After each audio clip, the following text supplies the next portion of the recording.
Gadora was expending a mighty effort fighting alone against Velgrynd. Not that he was fighting at all, however. If he had been, he would have been smashed to pieces in a single blow, no matter how wondrous and state-of-the-art his demon colossus was. He knew his place, and he wasn't about to try anything so foolish. Instead, he was letting his curiosity guide him as he questioned Velgrynd. Not even I knew until now that the marshal was Lady Velgrynd the Flame Dragon, Sir Ludora's elder sister. No wonder you're such a beauty. That was where his praise of her began. He kept up the flattery, attracting her attention and leading her into further conversation. I'm sure you didn't know. I've only started to show my face around you recently. She decided to respond to it, and that was bad luck for her, because now she had to keep up her part of the conversation for as long as Gadora willed it. This was the best way he knew to buy time for his side, and plainly it was working brilliantly, because Gadora was still alive. Velgrynd, however, had her own agenda. I see. So you've been supporting His Majesty the Emperor the whole time up to now, playing the role of so many marshals across so many generations. I, Gadora, could not possibly be more impressed. Yes, well, I'd occasionally go a few centuries without speaking in public, you know. I wouldn't exactly call it anything as difficult as that. Velgrynd was politely holding up her part of the chat, but even she was showing signs of fatigue. This barrage of questions was starting to get on her nerves, and that was why she began to unintentionally complain a bit. But you know, you really are shameless, aren't you? I've been allowing you to pester me with questions because Ludora likes you a lot, but I wasn't expecting quite this many. Ah, how delighted I am to hear the compliment. It wasn't a compliment. Velgrynd looked all but disgusted. For her, crushing Gadora would be an easy task, but she already had 4 separate bodies active, and she hesitated to break out another one just for Gadora's sake. As long as he didn't mess around with the ritual, she was more or less alright with all this banter. Even as Velgrynd wondered if she was making a mistake, Gadora was still peppering her with a bunch of lively questions. By the way, I was wondering, why did Lord Damrata stop me from informing His Majesty of what I knew? If he had an accurate picture of Sir Remura's forces, the Imperial army would have suffered far less damage. So, as you probably realize by now, we don't really care about the Imperial army. We just wanted a war we could use to awaken the stronger among us. Still, though, don't you think it would have been better if I could have discussed it with him? You're not going to drop the topic, huh? I'm sure you see it as Damrata betraying you, but he had his own reasons, you know. I see. These reasons. Would they have something to do with the child Masayuki? Huh? Velgrynd's reaction puzzled Gadora. He'd expected Masayuki to be the key to all of this. You're not aware of Masayuki the hero? He fearfully asked. I told you I wasn't, came the immediate reply. What, is he strong or something? If this was a yes-no question, no was absolutely the answer. Gadora didn't dislike Masayuki, he kind of enjoyed his spunk, in fact, but he knew there was no way you could ever describe him as strong. Velgrynd snickered at his response. Well, Kondo, you know. He's only interested in people who are likely to awaken. Besides, if he's going around styling himself as a hero, perhaps Ludora assumed the demon lords would take care of him soon enough anyway. This sounded valid to Gadora. Yuki was using Masayuki to gauge the demon lord Remura's reaction upon Damrata's advice, no doubt. That meant the upper echelons of the Empire must have known all about Masayuki, and yet Velgrynd claimed to have no knowledge of him.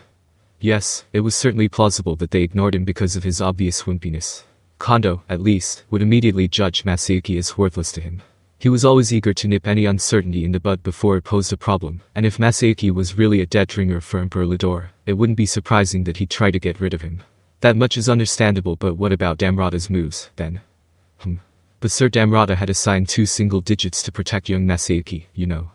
So we could infiltrate the land of monsters, I presume. No. Well, yes, but... Gadora faltered, feeling a bit frustrated. This sounded reasonable to him, but at the same time, something didn't seem quite right. Despite betraying the Empire, he was letting himself be troubled by things that shouldn't have bothered him. He wanted to yell at Velgrynd to treat his questions more seriously. You seem dissatisfied with that answer. Oh, no. Absolutely not. He tried desperately assuaging her, wondering how she could see into his state of mind when she couldn't even see his face.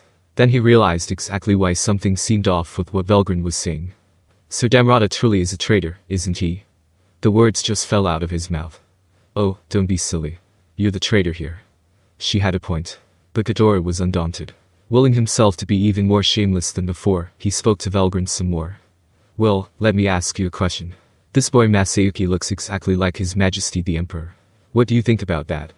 It was that piece of information that made him uncomfortable. It was natural for the Empire to care a lot about whether someone was strong or weak, but you couldn't talk about Masayuki at all, without mentioning that he looked like Emperor Ludora, their leader. Kondo might have known about this, although Bernie and Juwo probably didn't. Damrata, Ludora's friend, definitely did. So why would he want them protecting Masayuki?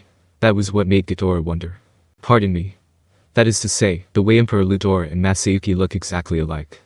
Why wasn't that information relayed to? Gadora stopped mid-question, face turning pale. The expression on Velgryn's face made him quicken his boots. Now he regretted speaking out of turn so much. Boo, I might be dead. But Velgryn just ignored him and began thinking things over. It was hard to believe Kondo didn't know this piece of information, but if so, why didn't he tell her or anyone else about it? And Damrata was even worse. She had no idea what he was thinking, and Gadora's question could no longer be ignored. And for that matter, just how physically alike were the two? Exactly like Ludora. I'll have to see for myself sometime. Everything had been going to plan, she thought, except for that slight miscalculation where the entire Imperial army got annihilated. But somehow, this seemingly inconsequential piece of information was getting under her skin. Well, Gadora, thank you for the useful tip.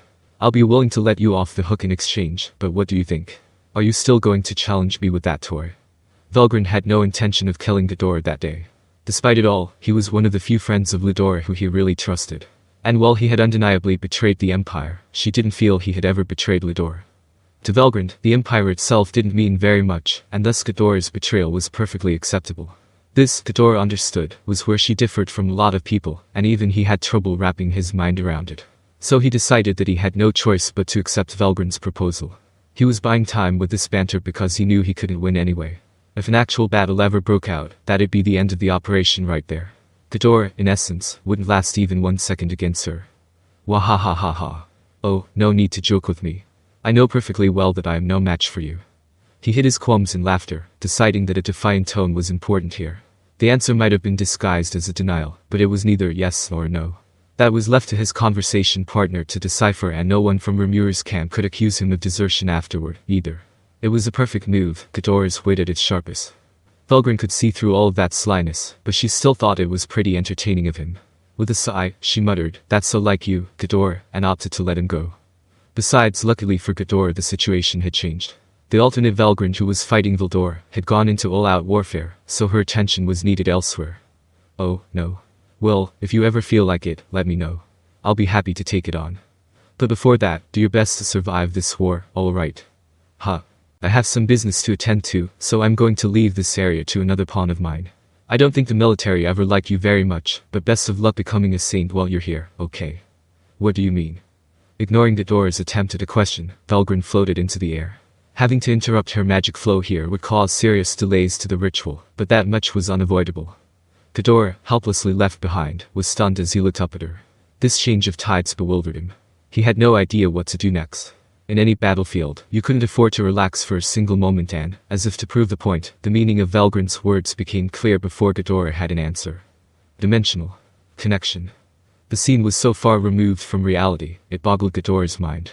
As soon as the levitating Velgrynd shouted it, the space around him contorted and warped, and from the hole in the air, a vast number of airships coursed out. Is it the fleet of airships carrying the magical beast division? No. You don't mean that you've connected space itself? That's impossible. Do you have any idea how far away they were? Wait, no, that's not even the issue. Gadora was thoroughly confused. It was that hard to believe just what was happening before his eyes. Ignoring all laws of time and space, the airship fleet that was meant to attack Inglesia from the north was now summoned over here. Rimura estimated that they were at least 3 days away, and Gadora knew they couldn't possibly have been summoned. Magical teleportation was fraught with danger. Any failure could kill hundreds of soldiers, and preventing that required complex incantations and mountains of magic force. With Sir Rimura, it could be possible, couldn't it? But if you're summoning someone in a different location from yourself, the difficulty level jumps up by orders of magnitude. It's simply impossible to do such thing. It transcended the bounds of all common sense. Gadora was absolutely correct, but he had great difficulty accepting it as reality.